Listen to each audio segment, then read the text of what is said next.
just have a quick recap of what we know so far.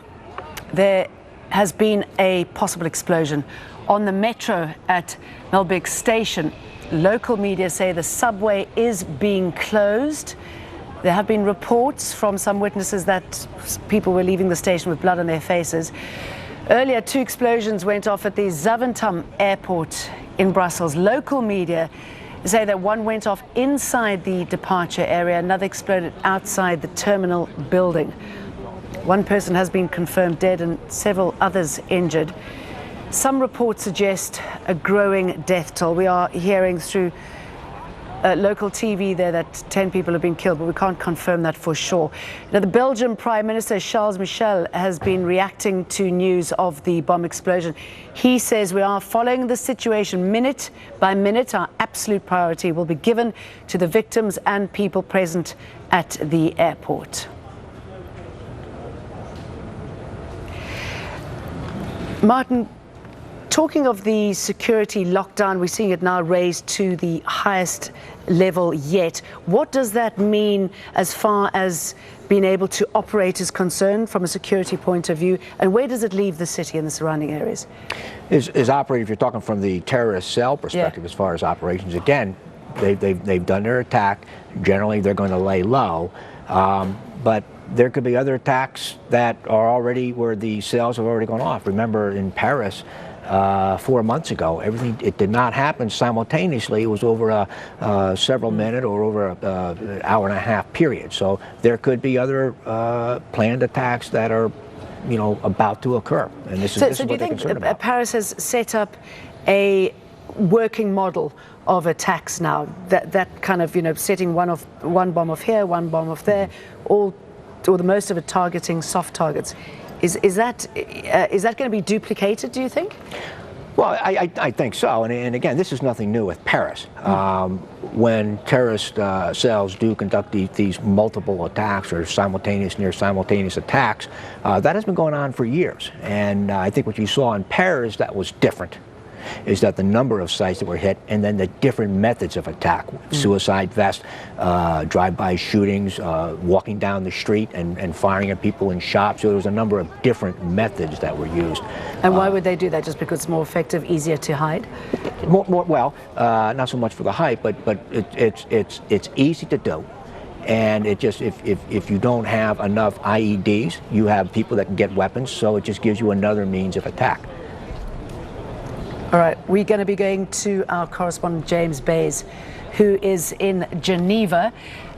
James, what are you hearing about this? I should imagine, because of the meeting there and who's there, the meeting on Syria, that this is going to be watched very closely.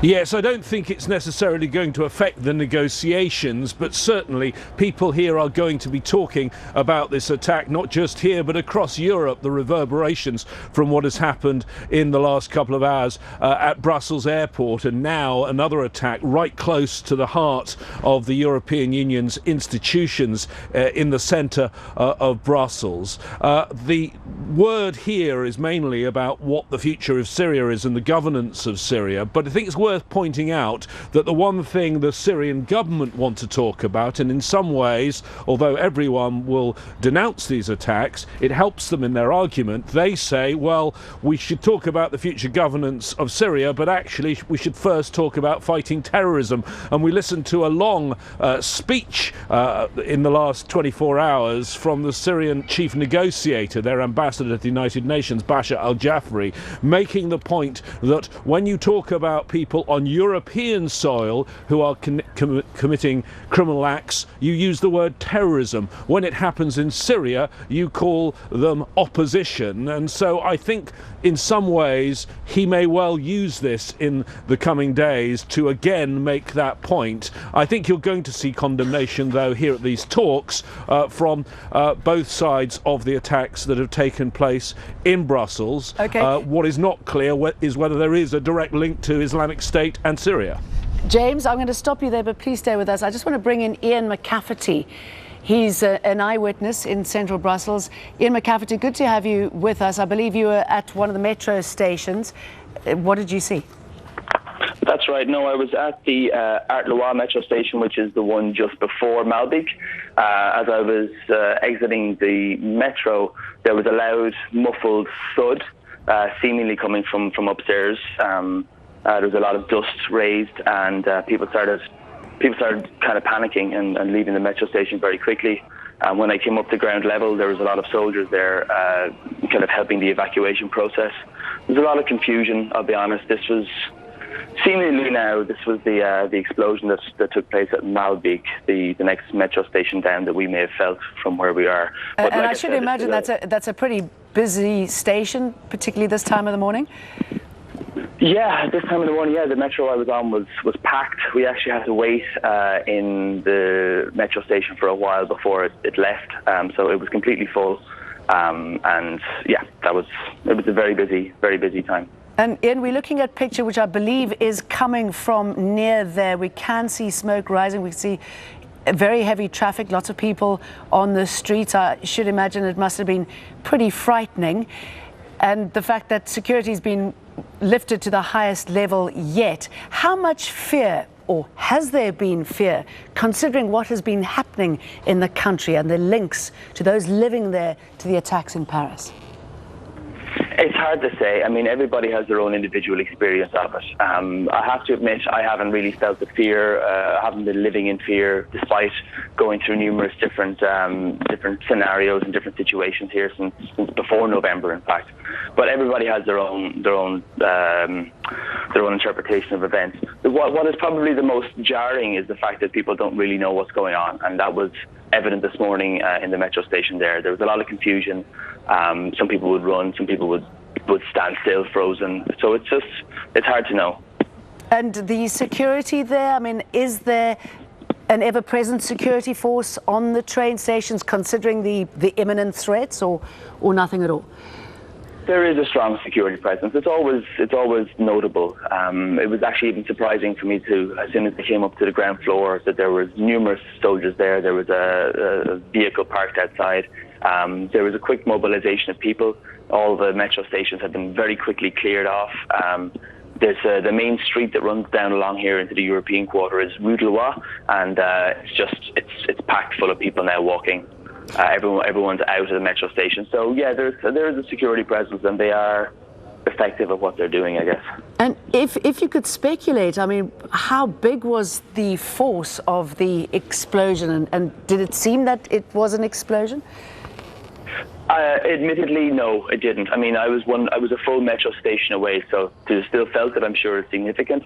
It was more as if, look, there's construction going on all the time here in Brussels. There could be any number of bangs or something that you can't quite put down to what is it exactly. But it was clear that it did cause this some consternation. There was a clear panic as soon as there was a bang heard. But like I said, it was a metro station away, so it wasn't discernible quite the extent of the explosion. You were telling me a little earlier that you're not one of those who live in fear because of what has been happening. Will what you've seen and heard and experienced today change that in any way? Will it change the way you live now? No, 100% not. I'll get on with my life. I'll do my own thing. That's the whole point of attacks like this. They're supposed to make you live in fear, but I refuse to. All right, Ian McCafferty, thanks very much. It was very good to talk to you about your experience of the explosion. You were one station away from the Malbik station. We're hearing of an explosion there. We're looking at pictures coming from there. You can see the traffic. Ian was telling us that everybody has been evacuated from the stations and the surrounding areas, and many people are in shock, as you can imagine. Let's go back to James Bays. He's live in Geneva. James, I believe that the British and Swedish leaders or representatives have been talking. What have they been saying? Yeah, we're getting responses to what's happened on Twitter, the very first responses from European leaders. The British Prime Minister David Cameron tweeted in the last 3 minutes, "I'm shocked and concerned by the events in Brussels. We'll do everything we can to help." And also the Swedish Prime Minister Stefan Löfven saying this is an attack on democratic Europe. Because remember where these attacks have taken place: in Brussels, at the main airport, and in the centre of Brussels, in the European European quarter of Brussels. This is not just the capital of Belgium, it's the capital of the EU, and that European quarter, where the European Commission is based, where all the different departments of the EU are based, and where all the missions of the EU nations, effectively the embassies of the various countries to the European Union, are based. It's an attack on the EU and, in fact, the international community, because there really are only three places in the world where there are this same gathering of international civil servants.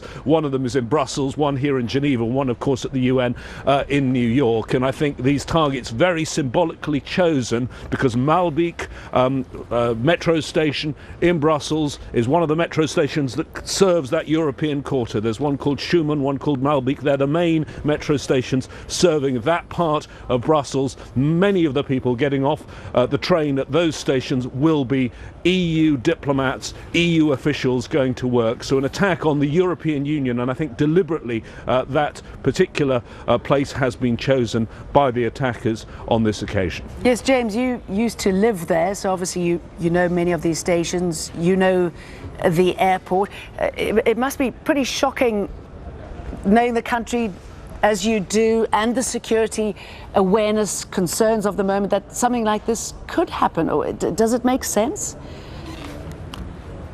Well, yes, it is shocking, and it is certainly an area where there is a great deal of security. They are used to dealing with heads of state, world leaders, European leaders. They had them there in the last couple of days in Brussels. So security is tight, and they know how to deal with security. I was actually living in Belgium at the time of 9/11 and watched the ramp up of security that happened at that time at Brussels airport. I do think it's worth remarking on, though, the fact that when you arrive at nearly every European airport, and it's true in the US as well, you're not actually searched and your baggage is not searched until you've actually come with your passport, identified yourself, put the baggage on the counter and on the carousel ready to go through. Then you are searched when you go airside. This happened before any security checks, and there are only a few airports, certainly that I've travelled to in the world, where they actually check you before you get into the airport. For example, in Tel Aviv, Ben Gurion Airport, you are often pulled aside and checked before you even go through the security line. The same in Baghdad, because of the attacks that took place at Baghdad International Airport, formerly known as Saddam International Airport.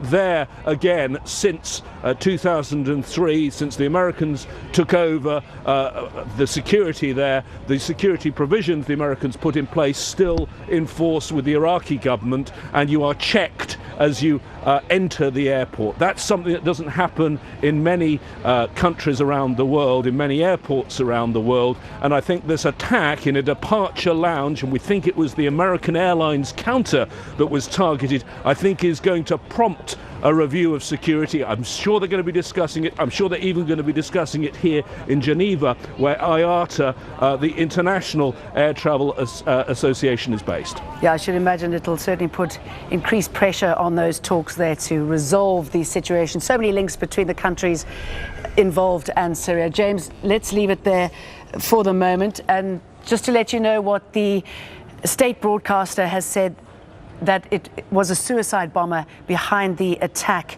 in the airport. We are hearing of 2 explosions in the airport, but the state broadcaster is saying that it was a suicide mission.